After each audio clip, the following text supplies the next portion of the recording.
संन्यास ले लिया। एक रात की बात है, सूर्य अस्त हो गया था। चंद्रमा की चांदनी छिटक रही थी।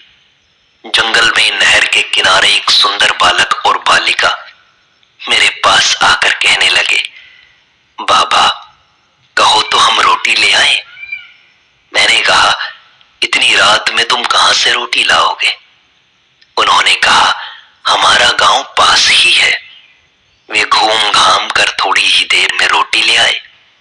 मैंने रोटी खाई और वहीं सो गया। प्रातःकाल सवेरे मेरे उठने के पूर्व ही वे फिर आ गए और बोले, बाबा मट्ठा पियोगे?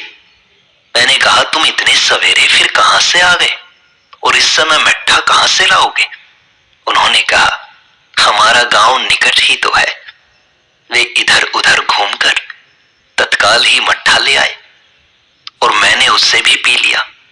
उनके चले जाने पर मैंने उनकी खोज की तो मालूम हुआ कि वहां दूर दूर तक कहीं गांव का नामो निशान भी नहीं है, जंगल ही जंगल है।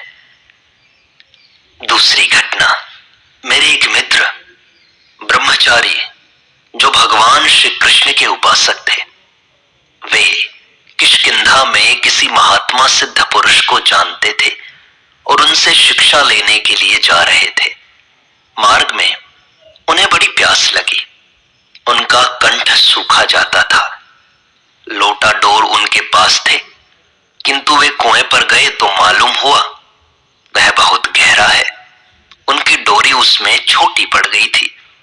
वे निराश होकर वहीं बैठ गए। अत्यधिक प्यास के कारण उनके प्राण अत्यंत छटपटाने लगे। ऐसा मालूम होता था मानो 10-5 मिनट में प्राण निकल जाएंगे। उस समय वे हा कृष्ण पुकारने लगे। इतने में ही एक बालक एकाएक उनके पास आया और बोला, मुझे अपना लोटा डोर दो, मैं जल ले आता हूं। बस ब्रह्मचारी जी का लोटा डोर लेकर वह बालक उसी कुएं से जल खींच लाया और उन्हें पिला दिया।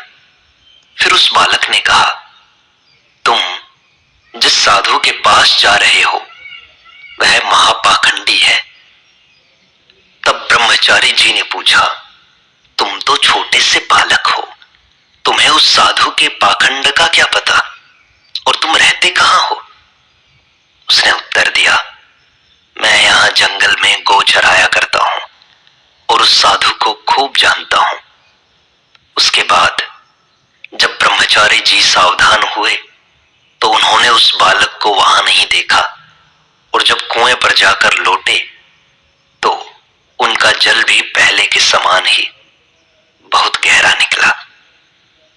तीसरी घटना, अतरौली तहसील में एक गृहस्थ कायस्थ रहते थे। उनके घर में स्त्री, पुरुष और एक लड़की, 3 प्राणी थे। पुरुष पटवारी का काम करता था। किसी मामले में उसे 7 साल की सजा हो गई। घर में केवल उसकी स्त्री और कन्या ही रह गई। लड़की विवाह के योग्य हुई, किंतु घर में कुछ था नहीं, अतः उसके मामा ने विवाह का सारा भार अपने ऊपर ले लिया। विवाह पक्का हो गया, किंतु जब विवाह के 3-4 दिन रह गए तब किसी कारण से मामा ने साफ इनकार कर दिया। बारात आने वाली है, विवाह का दिन है, किंतु घर पर कुछ भी तैयारी नहीं है। बेचारी स्त्री अत्यंत दुखी होकर घर की एक कोठरी में जा पड़ी। पड़ोसी कायस्थों ने सोचा कि यदि बारात बिना सत्कार पाए वापस लौट गई तो हम सबकी बड़ी बदनामी होगी। यह विचार करके उन लोगों ने आपस में कुछ प्रबंध करके भट्ठी खुदवाना शुरू किया। सब लोग बैठे थे, भट्ठी खुद रही थी। इतने में भट्ठी की खुदाई में एक घड़ा निकला। लोगों का ध्यान दूसरी ओर था, अतः खोदने वाले दोनों आदमियों ने मिलकर उसे उड़ाना चाहा। उनमें से एक आदमी उसे कपड़े में लपेटकर किसी बहाने से बाहर ले जाने लगा।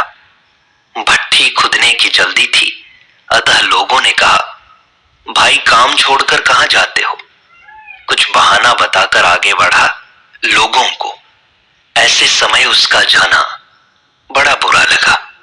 अतः एक ने उठकर उसे रोका तो देखा उसके पास कपड़े में लिपटा हुआ एक घड़ा है।